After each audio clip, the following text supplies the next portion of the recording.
অশান্তির আগুন নিভছেই না মণিপুরে। ভারতের উত্তর পূর্বের রাজ্য গত কয়েক বছর ধরে অস্থির। আসামের সীমান্ত লাগোয়া জিরিবামে একটি থানায় দুদিক থেকে হানা দেওয়া হয়।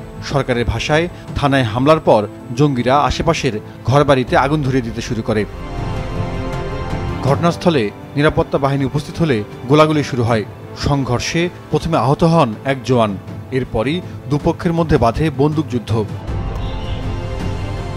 পরে আইনশৃঙ্খলা বাহিনী দাবি করে অন্তত 10 জঙ্গি নিহত হয়েছে।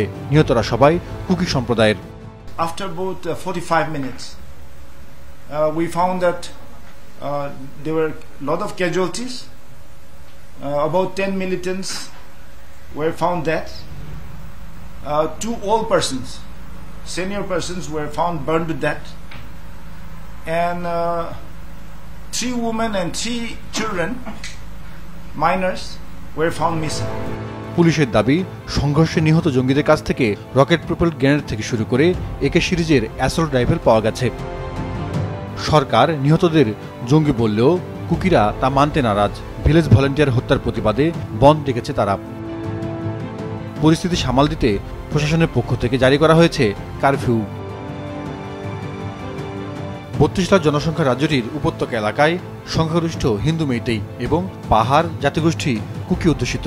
এই দুটি সম্প্রদায়ের মধ্যে বলা যায় একরকম যুদ্ধই চলছে। সরকারি কোটা সুবিধার আওতায় মেইতেদের অন্তর্ভুক্ত করতে গত বছর একটি আইন পাশ করে আদালত, আর এটি চলমান বিরোধকে প্রাণঘাতী সহিংসতায় রূপ দেয়।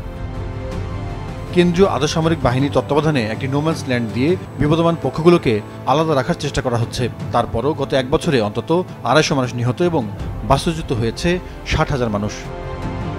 জাহাতুর রহমান, মাছরাঙা নিউজ ডেস্ক।